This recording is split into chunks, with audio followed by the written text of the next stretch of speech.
Hello दोस्तों, नमस्कार। आप सभी का स्वागत है हमारे channel Hindi GS practice class by Hemlata में। तो आज हम लोग क्या पढ़ रहे हैं?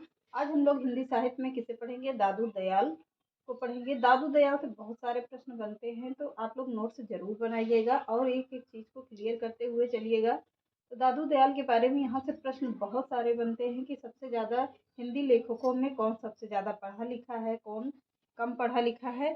तो दादू दयाल कैसे थे? तो दादू दयाल हिंदी साहित्य में सभी कवियों में या लेखकों में सबसे ज्यादातर पढ़े लिखे कौन थे? तो दादू दयाल थे। तो चलिए दादू दयाल के बारे में देखते हैं कि इनका नाम क्या था, इनका वास्तविक नाम क्या था या मूल नाम क्या था।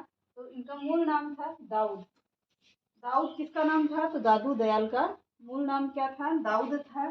जन्म कब हुआ था? 1549 ईस्वी में। कहाँ पर हुआ था? अहमदाबाद में हुआ है। मृत्यु कब हुई थी? 1603 ईस्वी में हुई है।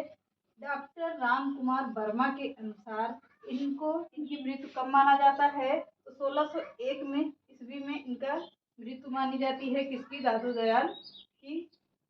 किसने माना है? तो डॉक्टर राम कुमार वर्मा ने माना है इनको। कब? तो 1601 ईस्वी में माना है। और वास्तविक में क्या है? वास्तविक में सबसे ज्यादा मान्य कौन सी है? तो सबसे ज्यादा मान्य 1603 ईस्वी में ही माना जाता है। तो जन्म कब हुआ? मूल नाम क्या है? दाऊद है। जन्म कब हुआ है? 1549 ईस्वी में हैदराबाद में हुआ है। मृत्यु कब माना जाता है? तो 1603 ईस्वी में माना है, लेकिन डॉक्टर राम कुमार वर्मा ने इनकी मृत्यु कब माना है? 1601 ईस्वी में माना है। इनकी जाति क्या बताते हैं? जाति इनको ब्राह्मण माना जाता है। छित मोहन सेन, इन्होंने इनको क्या ब्राह्मण पालित माना है? कौन? छित मोहन सेन। ये क्या कहते हैं कि इनको ब्राह्मण ने ही पालन पोषण किया था, इसलिए इन्हें क्या माना जाता है? ब्राह्मण पालित माना जाता है। किसको? तो दादू दयाल को। सुधाकर द्विवेदी जी ने इन्हें जात से धुनिया माना है। कौन? सुधाकर द्विवेदी इनको क्या मानते हैं? जात से धुनिया मानते हैं। रज्जन नेगी ने पीताम्बर दत्त भटवाल, रज्जन और पीताम्बर दत्त भटवाल ने इन्हें क्या माना है? ब्राह्मण माना है इसे, दादू दयाल को।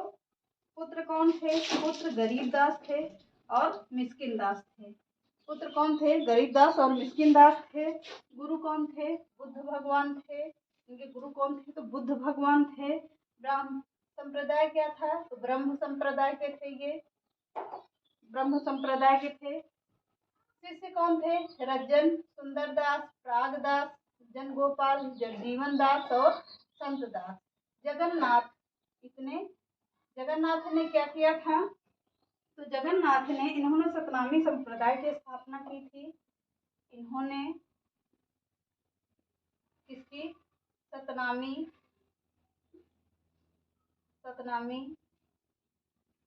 संप्रदाय की स्थापना की थी। संप्रदाय की स्थापना की थी।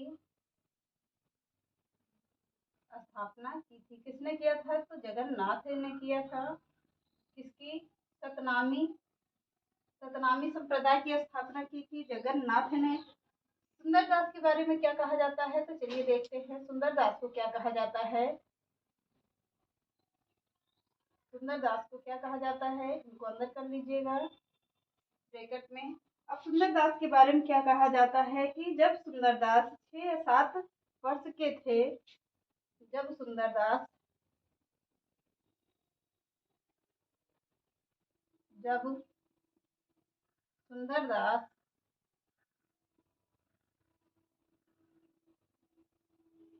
जब दादू दयाल सुंदरदास को कह रहे हैं, जब दादू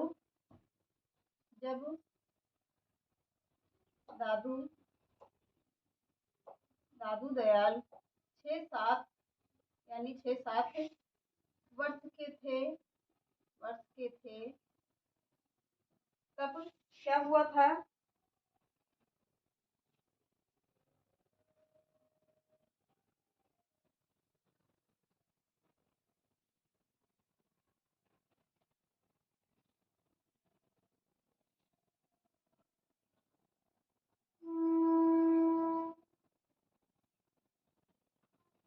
सॉरी जब दादू दयाल 6-7 वर्ष के थे तब क्या हुआ था। तब इनके माता पिता की मृत्यु हो गई थी। क्या हुई थी? मृत्यु हो गई थी। तब सुंदरदास ने किसने? जगजीवन दास को बनाया था। सॉरी कुछ मिस्टेक हो रहा है, 1 मिनट। तो चलिए देखते हैं, थोड़ा सा मिस्टेक था। तो क्या कहते हैं, जब सुंदरदास कौन? जब सुंदरदास, 1 मिनट। जब सुंदरदास 6-7, सुंदर ऐसे करके लिख लीजिएगा, सुंदरदास 6-7 वर्ष के थे तब किसकी? दादू दयाल की मृत्यु हो गई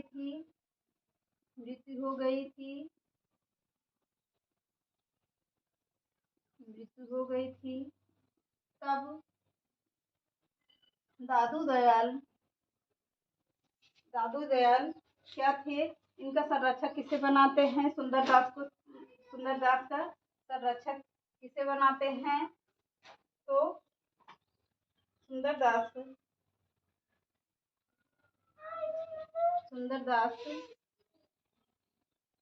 दादू दयाल सुंदरदास का संरक्षक किसे बनाते हैं? तो जगजीवन दास को बनाए हैं। जगजीवन दास को बनाते हैं। जगजीवन दास क्या करते हैं? जगजीवन दास को बनाइए सुंदरदास को लेकर। कौन? ये जगजीवन दास सुंदरदास को लेकर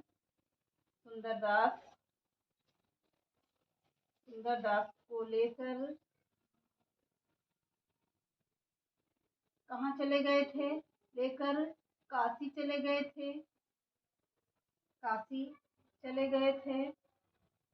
गए।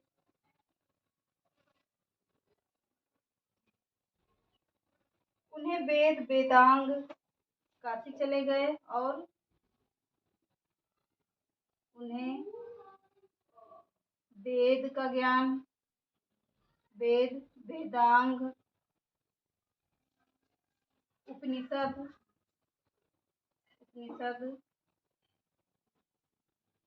किसका? वेदांग उपनिषद की शिक्षा दिलवाई।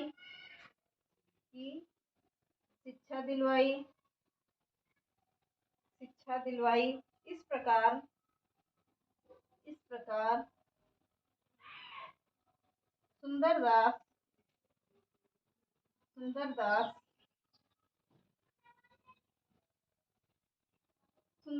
संत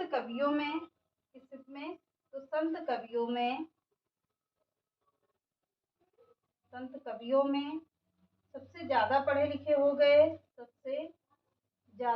लिखे हो गए माने जाते हैं। ज्यादा पढ़े लिखे माने जाते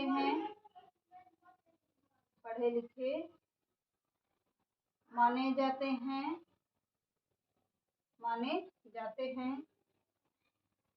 इतना यहीं पर देख लीजिएगा, बोल दे रहे हैं। तो क्या था? ये शिष्य कौन थे? रज्जन, सुंदरदास, प्रागदास, जनगोपाल, जगजीवन दास, संतराम, जगन्नाथ ने क्या किया था? इन्होंने सतनामी संप्रदाय की स्थापना की थी। सुंदरदास जब दादू दयाल की मृत्यु हो गई तो सुंदरदास का संरक्षक किसे बनाया गया था? 6-7 वर्ष के थे तब दादू दयाल की मृत्यु हो जाती है। तब दादू दयाल ने सुंदरदास का संरक्षक किसे बनाया? जगजीवन दास को बनाया था। बनाते हुए तो ये क्या किए थे? जगजीवन दास सुंदरदास को लेकर काशी चले गए और वहां पर इन्हें वेदांग, उपनिषद आदि की शिक्षा दिलवाई। और सबसे ज्यादा संत कवियों में सबसे ज्यादा पढ़े लिखे कौन माने जाते हैं? तो सुंदरदास को माना जाता है। किसे? तो सुंदरदास को माना जाता है। चलिए आगे देखते हैं। इतना स्क्रीनशॉट ले लीजिए। आगे देखते हैं, देखिए दिख रहा है कि नहीं। तो चलिए लिखते हैं आगे।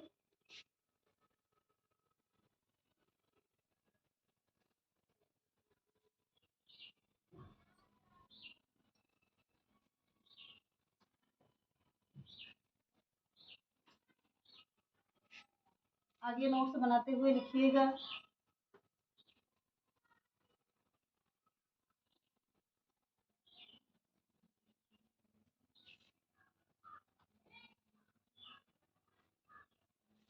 सुंदरदास श्रृंगार रस का प्रबल विरोधी थे।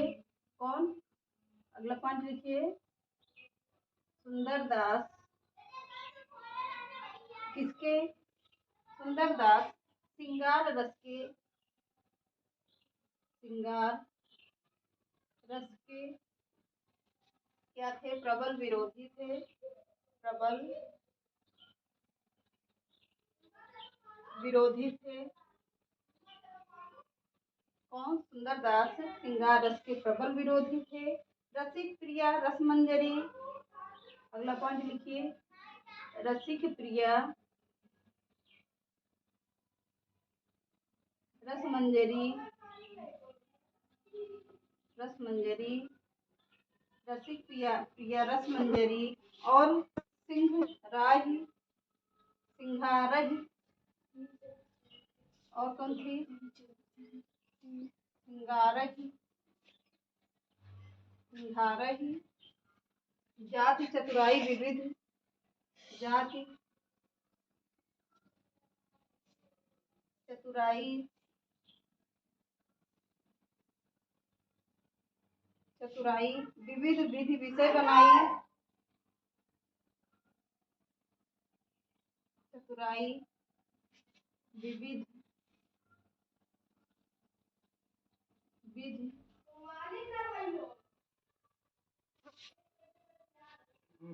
विषय बनाई आन, विषय बनाई आन। ये था। इनके बारे में कहा जाता है रसिक प्रिया रसमंजरी सिंगारही जाति चतुराई विविध विधि विषय बनाई आदि आन। इतना इनके बारे में कहा जाता है। किसके बारे में? तो सुंदरदास के बारे में। अगला पॉइंट लिखिएगा। विषय बनाई आन लगन, बस इतना ही लिख लीजिए, उसके आगे कोई जरूरी नहीं है। तो रचना कौन सी है इनकी? रचना लिखते हैं। रचना इनकी कौन कौन सी है? किसकी? दादू दयाल की रचना कौन कौन सी है? अंगबधू, बहुत ही पूछी जाने वाली रचना है अंगबधू। ये पीजीटी में पूछा गया प्रश्न है। संकलन करता रज्जव, संकलन करता रज्जव, कौन सी? रज्जव। किसकी रचना है? तो दादू दयाल की रचना है। आगे लिखिएगा। दादू दयाल के शिष्य, अगला पॉइंट लिखिए। दादू दयाल के शिष्य, दादू दयाल के शिष्य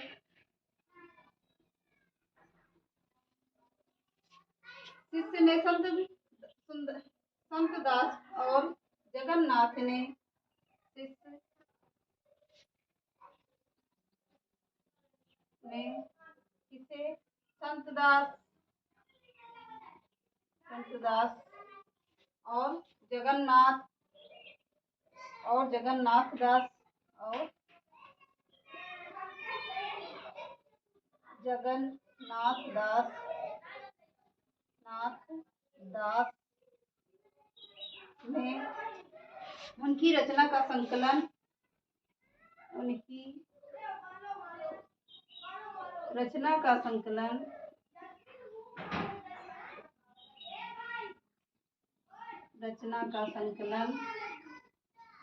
किसमें किया? हरेव वाणी में किया। हरेव वाणी में किया। बहुत ही पूछा जाने वाला प्रश्न है। इसने दादू दयाल के शिष्य संत दास और जगन्नाथ ने इनकी रचना का संकलन क्या किया था? हरेव वाणी के नाम से किया था। के नाम से किया था? किस नाम से किया? तो हरेव वाणी के नाम से किया था। अगला पॉइंट लिखिए, आपकी रचनाओं यानी दादू दयाल की रचनाओं में दादू दयाल की रचनाएं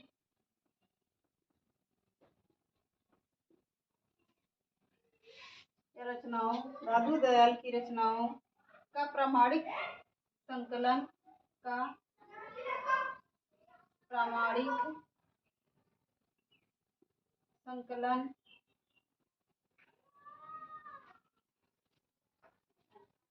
परशुराम चतुर्वेदी ने दादू दयाल में किया। परशुराम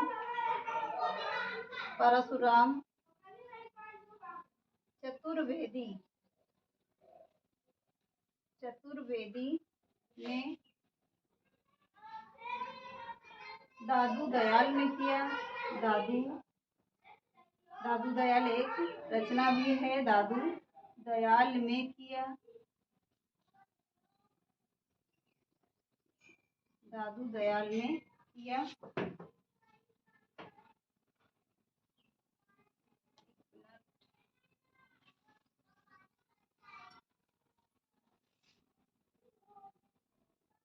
किसमें किया था?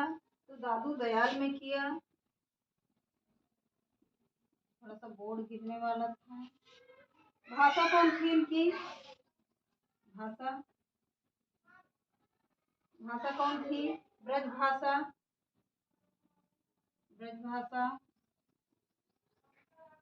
और कौन थी? राजस्थानी ब्रज भाषा, या जिसमें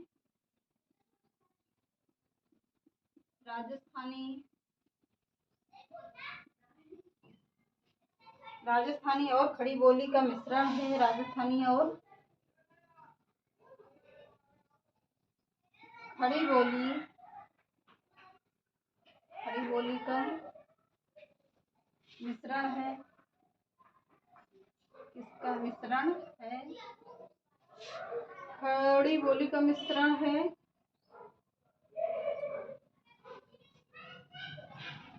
अगला पॉइंट लिखिए, बहुत ही इम्पोर्टेंट पॉइंट है, वेरी वेरी करके लिख लीजिएगा। यहाँ से प्रश्न बहुत बनता है, तो वेरी वेरी इंपॉर्टेंट करके लिख लीजिएगा। दादू दयाल को राजपुताने का संत कहा जाता है। किसे? दादू दयाल को राजपुताने का क्या कहा जाता है? संत कहा जाता है।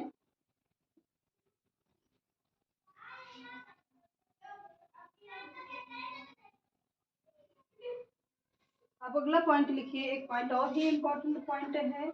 इसमें लिखिए, दादू दयाल जिस स्थान पर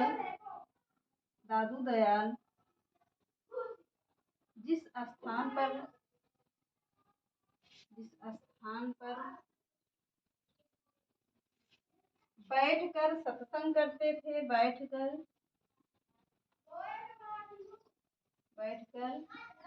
सत्संग करते थे। क्या करते थे? सत्संग करते थे। उसे क्या कहा जाता था? करते थे। उसे क्या कहा गया? उसे अलख दबीरा कहते थे। उसे अलख दबीरा कहते थे। क्या कहते थे? अलख दबीरा कहते थे। तो चलिए देखिए, रचना कौन सी है? अंगबधू है। संकलनकर्ता कौन थे? तो रज्जा थे। दादू दयाल के शिष्य ने संत दास और जगन्नाथ ने क्या उनकी रचना का संकलन किसमें किया? हरेव वाणी में किया, या हरेव वाणी के नाम से किया था। अगला पॉइंट देखिए, दादू दयाल की रचनाओं का प्रामाणिक संकलन परशुराम चतुर्वेदी ने किसमें किया है? दादू दयाल में किया है। भाषा कौन थी इनकी? इसमें ब्रज भाषा, जिसमें राजस्थानी और खड़ी बोली का मिश्रण है। अगला पॉइंट लिखिए, दादू दयाल राजपुताने का संत कहा जाता था। दादू दयाल को क्या कहा जाता था? राजपुताने का संत कहा जाता था। अगला पॉइंट लिखिए, दादू दयाल जिस स्थान पर बैठकर संत सत्संग करते थे उसे क्या कहा जाता था? अलख जबीरा कहते थे। ये रहे कौन? आज दादू दयाल। दादू दयाल पूरी तरह से खत्म हो गए हैं। तो चलिए आज के सेशन को यहीं समाप्त करते हैं। चैनल पसंद आए तो लाइक करिए, सब्सक्राइब करिए, ज़्यादा से ज़्यादा लोगों को शेयर करिए। नमस्कार।